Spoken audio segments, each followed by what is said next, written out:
국민권익위원회가 국민의힘과 비교섭단체 5개 당의 소속 국회의원과 직계가족들의 부동산 거래 내역을 조사했습니다. 투기 의혹, 투기보다 이제 미공개 정보 이용이랄지 아니면 현행 법률을 위반한 의혹이 있는지들을 살펴보기 위한 건데, 일단 국민의힘 의원들 중에 12명이 부동산 명의신탁 의혹 1건, 농지법 위반 의혹이 제일 많네요. 그러니까 농지를 샀는데 적절하게 이용하지 않았다. 뭐 이런 것들이죠. 6건 반이 이렇게 됐었고요. 모두 2명이 있습니다. 명단이 있습니까? 누군지? 명단은 아직까지 전달된 바가 없는 걸로 저도 방금 또 확인을 하고 왔는데 아마 곧 전달이 될 것 같습니다. 곧 당에 누구가 이거는 뭐 확정적인 건 아닙니다. 대신 국민권익위원회가 쭉 조사를 해보니 부동산 관련 법규를 지키지 않았을 의혹이 크다라고 보는 12명이죠. 이제 7시쯤 앞서 좀 전이나 조금 뒤에 이제 전달을 받을 수 있다라는 거. 당에서는 어떤 조치를 할 수 있습니까? 뭐 구체적인 어떤 징계를 확정지은 것은 아니지만 이 부분에 대해서 우선은 아직까지 사실관계를 정확히 파악을 해야 되겠지만 이런 의혹이 불거졌다는 것만으로도 당내 구성원 한 사람으로서 굉장히 송구스럽다라는 말씀을 드리고, 앞서 대표께서 지속적으로 이 부분에 대한 강한 조치를 하시겠다고 밝히셨기 때문에 사실 민주당이 이 부분에 대해서 탈당 권유를 했는데 사실 대부분의 의원들이 당의 그 의원직을 유지하시고 계시거든요. 그렇기 때문에 몇 명은 탈당을 했고 2명 정도, 10명은 아직까지 남아있는 상황인데, 예를 들어 우상호 의원 같은 경우는 나는 절대 아니다. 농지법 위반이 아니다라고 얘기했고, 대신 이제 경찰도 결국은 무혐의 처리가 되긴 했습니다. 무혐의 처리인데 이제 방금 또 언론 보도를 보니까 권익위 차원에서는 공소시효가 지나서 불입건이다라는 입장을 밝혔더라고요. 그렇구나. 그래서 민주당이 사실 그런 조치로 인해서 국민들의 비판을 여전히 받고 있기 때문에 이준석 대표께서는 이제 민주당이 한 탈당 권유 이상의 조치를 하실 것이라고 약속을 드리고요. 다만 이준석 대표께서도 고심하고 있는 부분이 이게 신속한 처리에 집착을 하다 보면 억울한 분들이 생길 수도 있습니다. 또 이런 부분에 의혹이 제기됐을 때 이 적절한 소명 기회를 주지 않으면 그 의원분의 어떤 정치 생명 자체가 위기에 처하는 그런 상황이 있을 수 있기 때문에 소명 기회는 충분히 드릴 것이다. 이런 입장을 가지고 계십니다.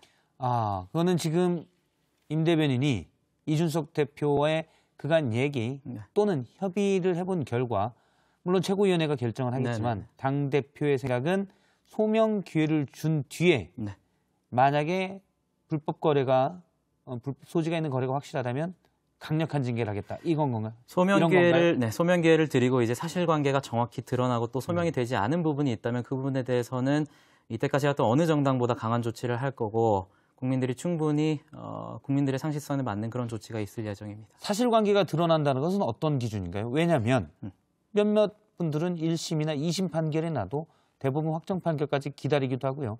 일부에서는 대법원 확정 판결이 나도 인정하지 않는 부분도 있기 때문에 언제까지 소나기만 피해갈 수가 있잖아요. 사실 최종심까지 기다리게 된다면 이건 굉장히 한 몇 년 걸리는 문제이기 때문에 대표 임기 내에도 사실 처리가 불가능한 거고, 다만 사실관계라는 것은 정확한 어떤 증거나 객관적인 증거로 충분히 국민들 대부분이 동의할 수 있는 그런 판단이 내려지고, 또 그런 조치가 내려지면 의원님들께서도 그런 부분에 대해서는 인정을 하실 거기 때문에 좀 그런 부분을 말씀드리는 제가 볼 때는 그거 인정하는 사람 별로 없습니다.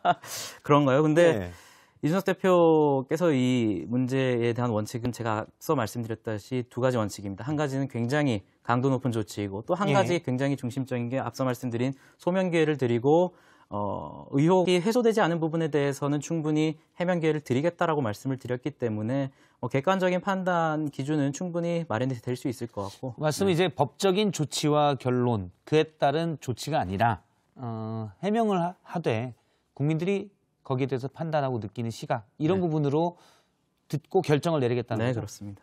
강한 조치면 뭐 탈당 권유 자체가 아니라 아예 탈당을 시킬 수 있겠네요. 뭐 여러 가지 옵션 중에 하나고 탈당 권유 이상이 될 것이라는 건 제가 약속드리겠습니다. 이상으로 하면 뭐가 있습니까? 그 뒤로는 또?